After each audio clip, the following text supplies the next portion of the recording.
Assalamualaikum warahmatullahi wabarakatuh. Selamat sore. Kembali lagi bersama saya Erina Ponita dalam program Cakap-Cakap Terminal BRPS BPTD kelas 2 Riau. Sore hari ini saya merasa sangat bangga sekali dapat langsung bercakap-cakap dengan Bapak Kabalai kita, Bapak Afi Mukti selaku Kepala BPTD kelas 2 Riau, dan juga bersama Bapak Kacap Jasara Harja, Bapak Asjudin. Selamat siang, Mbak. Iya.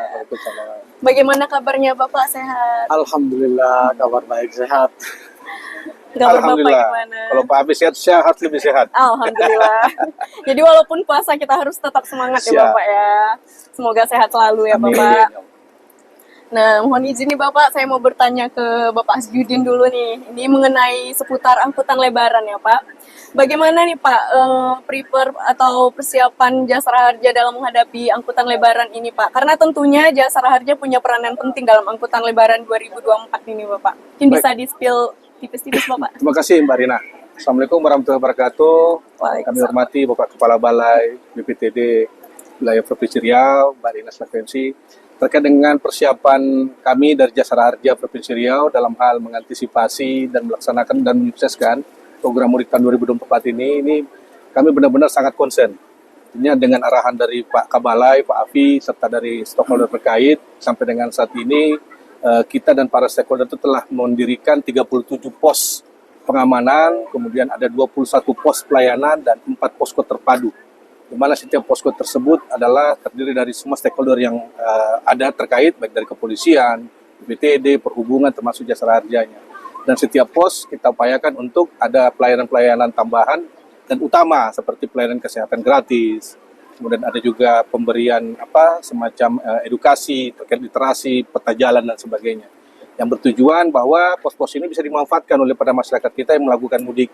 Misalkan untuk beristirahat sejenak pada saat dia lelah kan, jadi jangan sampai menyetir atau membawa kendaraannya terlalu dipaksakan. Iya betul Bisa Bapak. singgah di pos-pos tersebut. Nah, di situ ada pelayanan gratis. Kemudian dan tak kalah pentingnya dari kami Jasara Harja bahwa kami sesuai dengan amanahnya adalah memberikan perlindungan. Jadi kami harus memastikan bahwa akomodasi atau moda-moda transportasi yang digunakan oleh masyarakat itu benar-benar aman. Seperti yang terlihat di sekeliling kita ini, Pak Kabalai, Pak Afi telah benar-benar menyiapkan dengan sangat baik, bus-bus disiapkan dengan sangat aman, dilakukan rem cek, Iya betul. termasuk supir-supirnya juga dilakukan pemeriksaan urin, untuk memastikan tidak ada yang terlibat narkoba dan lain-lain. Ini merupakan upaya-upaya preventif yang mudah-mudahan bisa menekan angka kecelakaan ataupun kecelakaan yang terjadi di jalan dan memberikan perlindungan dan kenyamanan bagi masyarakat yang melakukan mudik. Wah, luar biasa sekali pelayanan Jasara Harja ini ya. Nah, mengenai ini Bapak, ya kalau bisa semoga jangan terjadi ya mengenai kecelakaan yang tadi itu. Nah, seandainya terjadi itu, bagaimana cara mencairkan santunannya itu Bapak? Baik, terkait dengan proses santunan sangat-sangat mudah. Artinya begitu kecelakaan, apalagi di periode mudik kita ini H-7+7, kami koordinasinya sudah sangat-sangat tingkat tinggi, Pak. Jadi kecelakaan langsung dari kepolisian akan mengabarkan ke kami dan kami langsung berkoordinasi ya, baik dengan pihak rumah sakit atau puskesmas terkait, termasuk bila dia meninggal dunia kami akan langsung ke ahli waris korbannya. Seperti ada kecelakaan semalam ya di masuk tol Minas ada mobil nabrak truk, ada yang meninggal 3 orang ya. Untuk berduka cita, nah santunannya itu sudah dibayarkan tadi pagi. Sementara yang untuk yang luka-luka langsung koordinasi rumah sakit. Jadi persyaratannya hanya nanti kami survei, kami bikin laporan polisi, kemudian kami terbitkan garansi letter ke rumah sakit, surat jaminan untuk dirawat, dan termasuk meninggal dunia langsung dibayarkan paling lama 1 kali 24 jam sudah harus diterima santunannya. Oh, berarti prosesnya sangat cepat ya Bapak ya, 1 kali 24 jam. Nah, kalau boleh tahu, besaran santunannya itu berapa tuh, Ya, Pak? untuk meninggal dunia, santunannya sesuai dengan Undang-Undang Nomor 33 dan 34 tahun 64, untuk meninggal dunia 50 juta rupiah. Kemudian santunan untuk biaya perawatan maksimal 20 juta, untuk cacat tetap 50 juta, termasuk untuk dalam hal tidak ada ahli waris akan diberikan biaya penguburan 4 juta. Termasuk yang uang ambulans dan P3K masing-masing 1 juta dan 500 ribu. Saya kira seperti itu, Mbak. Karena itu sesuai aturannya. Terima kasih Pak, saya mau beralih ke Bapak Afi Mukti dulu nih Pak. Pertanyaan yang sama nih Pak, seperti Jasara Harja yang tadi nih Pak, kira-kira apa yang sudah dilakukan BPTD dalam menghadapi angkutan lebaran 2024 ini agar angkutan lebaran 2024 ini berjalan lancar Bapak? Ya, terima kasih. Assalamualaikum warahmatullahi wabarakatuh. Saya kira persiapan kita sudah cukup matang ya.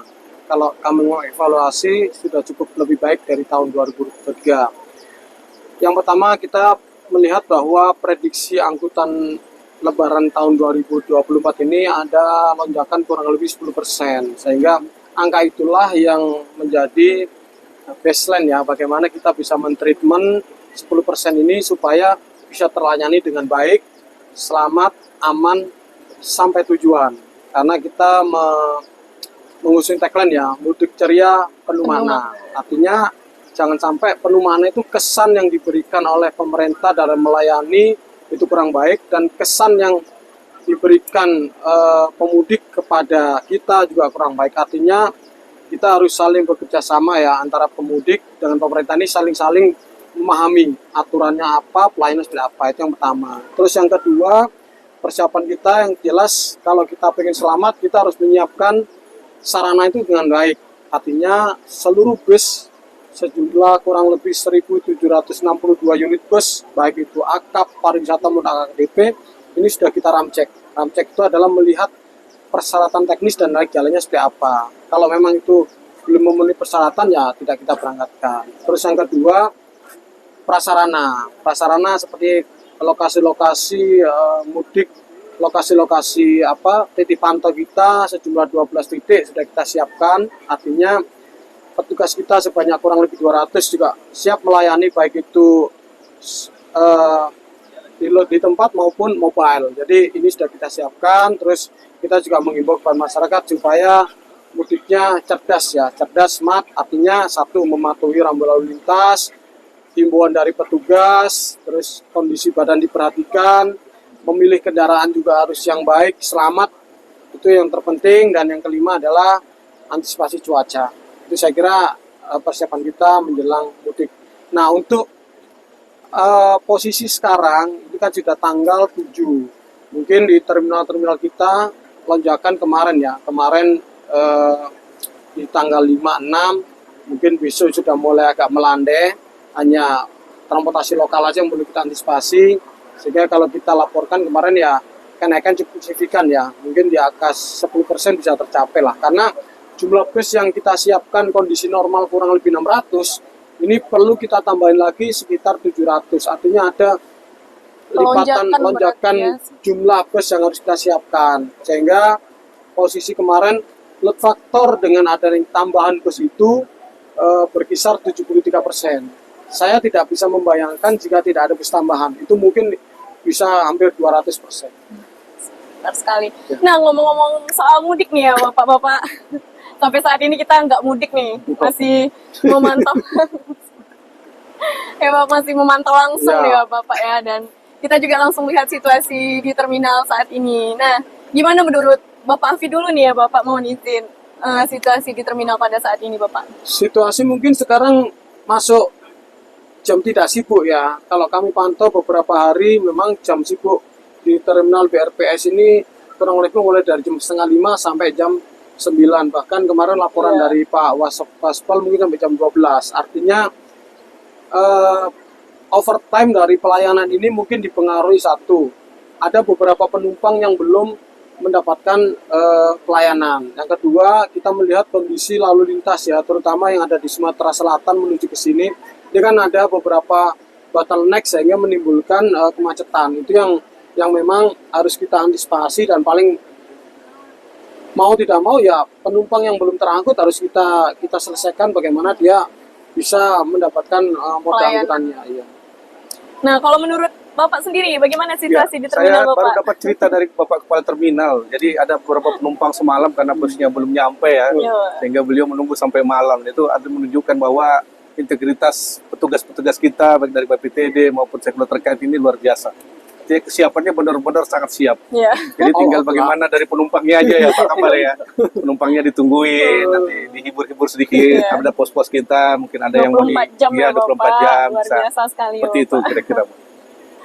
Nah, tips-tips untuk para pemudik nih Bapak. Ya, yang pastinya kalau dari kami, karena jasa harja terkait dengan keamanan dan perlindungan, kami pertama sangat menyarankan, khususnya bagi para pengguna angkutan umum, memastikan bahwa moda transportasi atau kendaraan yang digunakan itu benar-benar sangat aman. Pastikan dulu. Jadi sebisa mungkin masuk ke terminal lah. Jadi jangan ada yang nahan di pinggir jalan, bus-bus yang Iya, benar. apa ya tidak terinventarisir oleh Pak Kabalai misalkan gitu ya.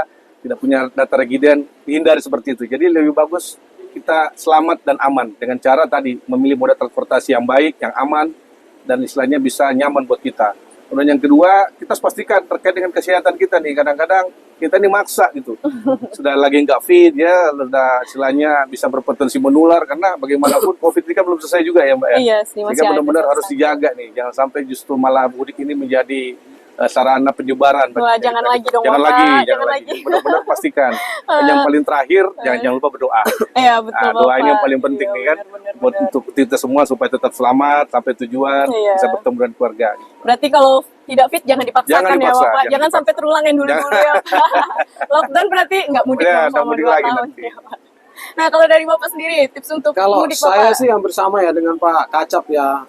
Saya menambahkan yang pertama, pemudik kita harus cerdas ya dalam memilih kendaraan. Satu, harus menggunakan kendaraannya resmi ya. Karena resmi itu nanti santunan oleh Pak Kacap Iya, pasti. betul, Terus masuk sekali, yang kedua, kondisi kendaraan harus sehat. Sehat itu artinya fit, persyaratan teknis like jalannya gampang. Jadi kalau mau milih kendaraan itu yang ada stiker ramceknya, lalu ramcek berwarna biru. Jangan sampai yang berwarna merah ya. Kalau berwarna merah itu kan Ada nggak sesuatu. boleh jalan. Wah, Yang iya. biru boleh jalan. Terus kondisi cuaca itu penting. Jadi jangan dipaksakan manakala kondisi cuaca, kondisi badan, kondisi kendaraan pribadi itu kurang fit. Terus yang terakhir saya menghimbau nih kepada pemudik menggunakan roda 2. Ini sekali roda 2 ini potensi penyumbang kecelakaan hampir 72%. Iya, benar, Bapak. Jadi saya menghimbau kepada roda 2 silakan untuk melakukan mudik tapi dalam jarak tertentu, bukan jarak panjang Iya, ya. benar. Mungkin kalau hanya jarak-jarak lokal oke lah, dengan menggunakan atribut keamanan keselamatan diperbolehkan. Tapi kalau sudah jarak jauh membawa overloadnya terus Iya, bawa sering apa itu kita istilahnya, lihat ya Pak. kita ngeliatnya serem. Iya, Kita benar. ngeliat serem. Jadi kita menghimbau sebisa mungkin kalau memang masih bisa menggunakan angkutan umum silakan menggunakan angkutan umum. Jadi untuk diri sendiri, untuk orang lain, jadi faktor keselamatan cukup penting. Oke, berarti harus fit ya Bapak, baik dari segi Ya. kendaraan maupun dari Ya. segi pemudiknya sendiri ya Bapak. Baik, terima kasih untuk waktunya nih Bapak. Sama-sama. Semoga sehat selalu. Amin. Saya Amin. merasa sangat bangga nih bisa langsung bercakap-cakapnya dengan Bapak Kabalai dan Bapak Kacap. Kita mau ini Pak bilang tagline-nya perhubungan nih mudik ceria penuh makna. Mudik Kita ceria. bilang bersama-sama ya Ya, Bapak ya. Oke. Baiklah, kita mulai Bapak. Mudik ceria Penuh makna. Baiklah, sekian cakap-cakap kami pada hari ini. Saya Erina Ponita, pamit undur diri. Wassalamualaikum warahmatullahi wabarakatuh. Waalaikumsalam.